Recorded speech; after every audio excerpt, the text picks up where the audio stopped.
Shalom Aleichem, everybody. Hope all is well.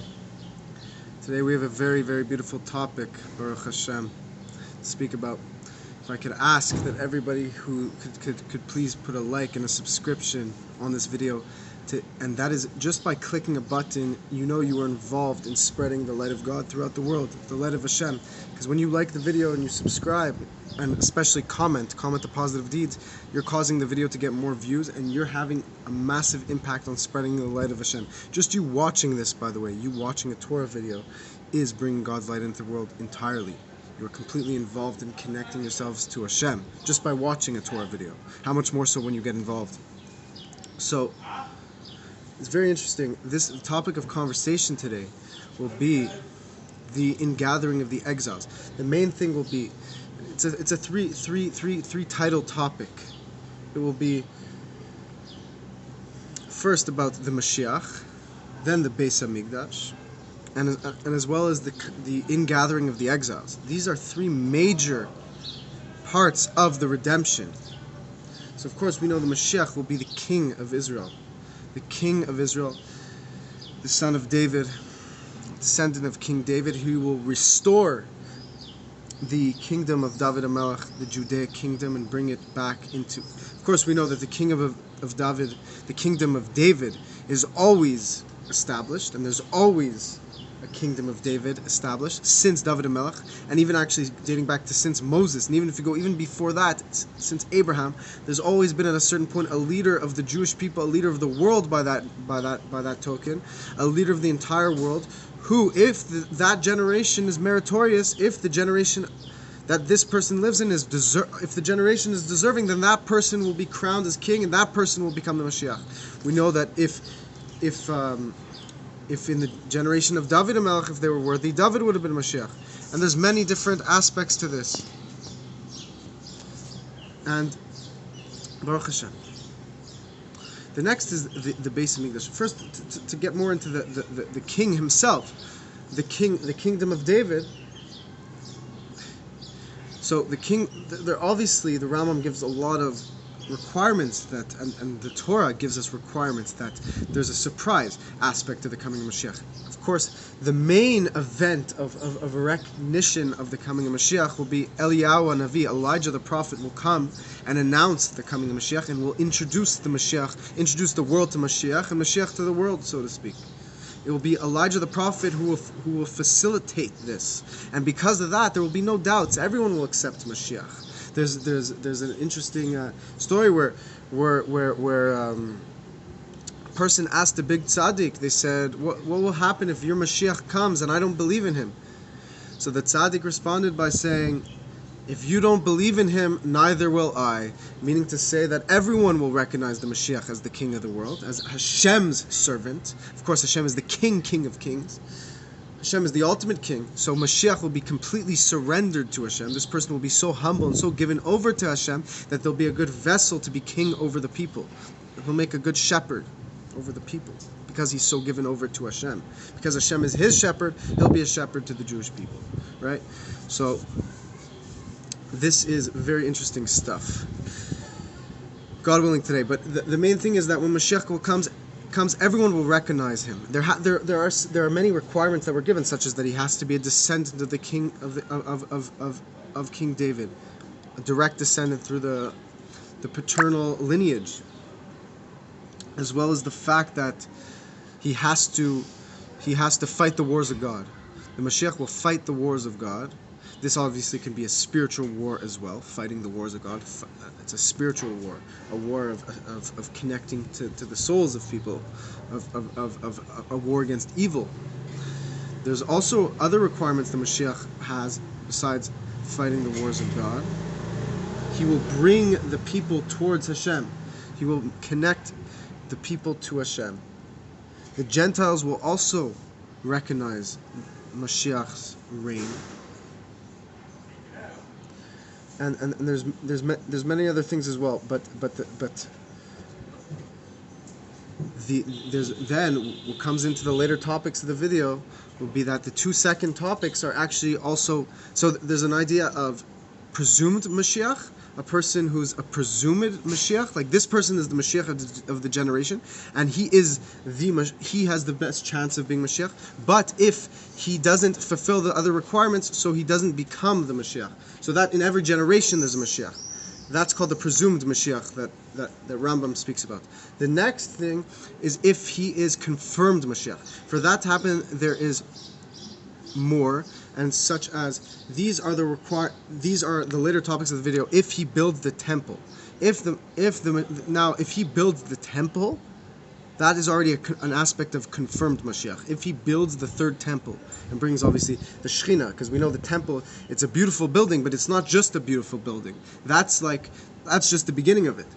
What it really is all about, the temple, is that it's a place where Hashem, where God is completely revealed to the world, where there's no concealment of God's presence within the world, and from that place, from that makom, from the Beis Hamikdash, the mountain of God, Beis Kel, the Mount Moriah, the mountain, Temple Mount, from that area radiates outwards. God's presence will radiate throughout the entire world when the Mashiach builds, when Hashem reveals the Beis Hamikdash to the world. So that's why obviously that also ties into the fact that the whole world will recognize the Mashiach as being the Mashiach, because once he will be the leader, and the temple, the third temple will be built. There's two opinions on how the temple will be built. Some people say that the people will build the temple, and others say it will be built by heaven. Hashem will build the temple and bring it down to the world. And by the way, there's an idea that there could be both aspects of this, that every time a person does a mitzvah, especially every time someone cries over the Beis Hamikdash, each tear builds a brick in the Beis Hamikdash. So our actions cause God to prepare the temple for us. The next aspect, and I'll put in, of course, obviously the later developments of the resurrection of the dead. That will be a later revelation in the days of Mashiach. The resurrection of the dead will represent a new era within the days of Mashiach, and that obviously, when the resurrection of the dead happens, of course, the person who's king will be recognized by all as Mashiach, because the resurrection of the dead will occur.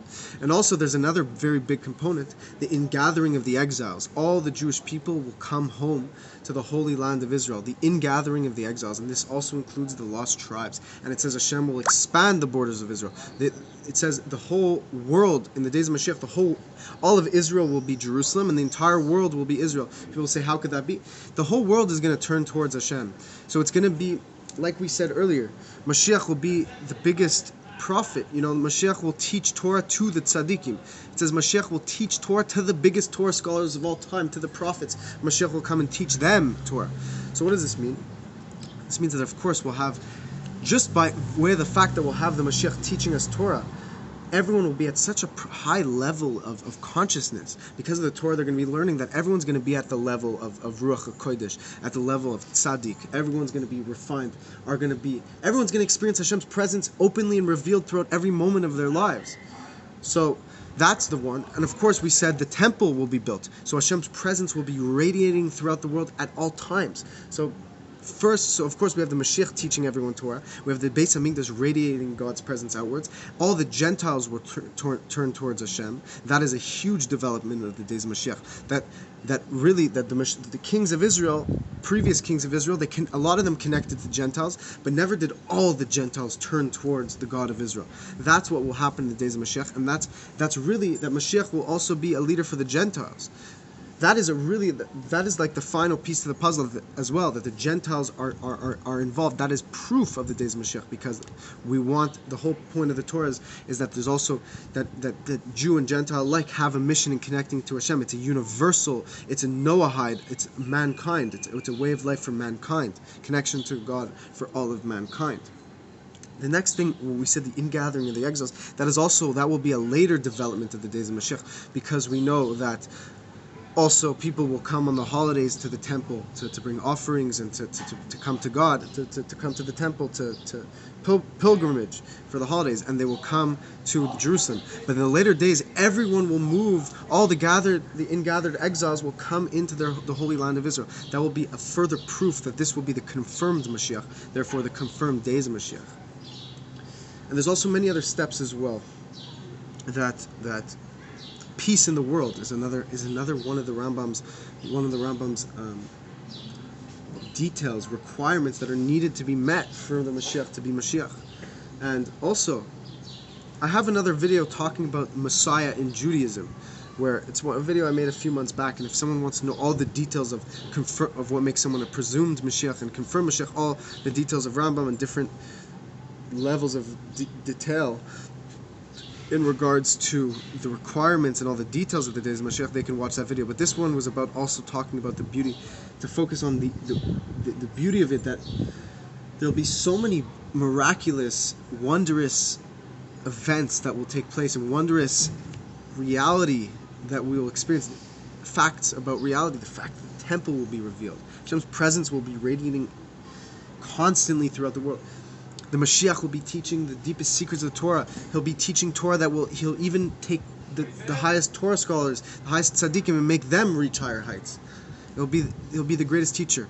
So therefore, all of these factors, as well as peace in the world and the developments, of course, this will be manifested. All the Rebbe explains, and many rabbis as well, I've heard explain that this will be manifested throughout technology as well. The fact that technological advancements have a contribution to the coming of Mashiach, to the spreading of all the events, to the facilitation of the days of Mashiach.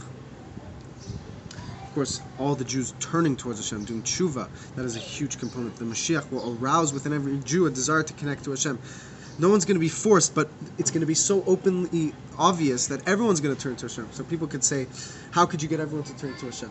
Look, when something is going to be this obvious, everyone's going to want to do it. It's like, you don't have to teach someone not to put their hand in a blender. You don't have to teach someone not to jump from high heights.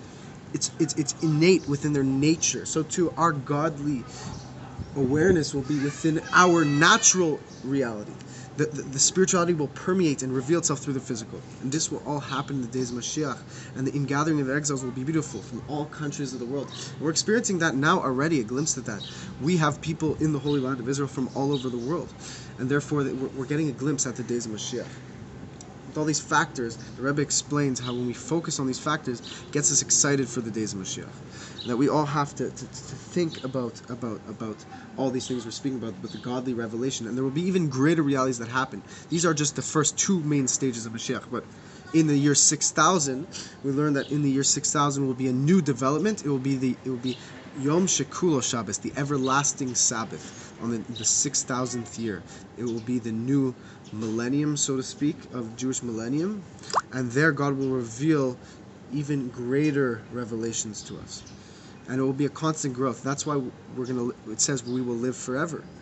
Why? Because Hashem is so beyond infinite that no matter how high we reach, no matter what wonders Hashem reveals to us, He'll always have more to reveal to us, and there's always going to be more to be excited about.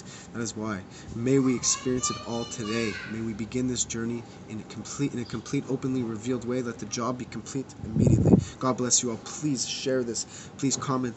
Do whatever you can. Everything you do to bring Mashiach. Just you watching this video, you alone are involved in bringing Mashiach. Just by you watching this video, not just by you watching this video, but right now you are connecting yourself entirely to Hashem. You are learning Torah. You are bringing Mashiach. You are purifying the world. You're bringing peace to the world. And when you share with others, you can give them the opportunity as well.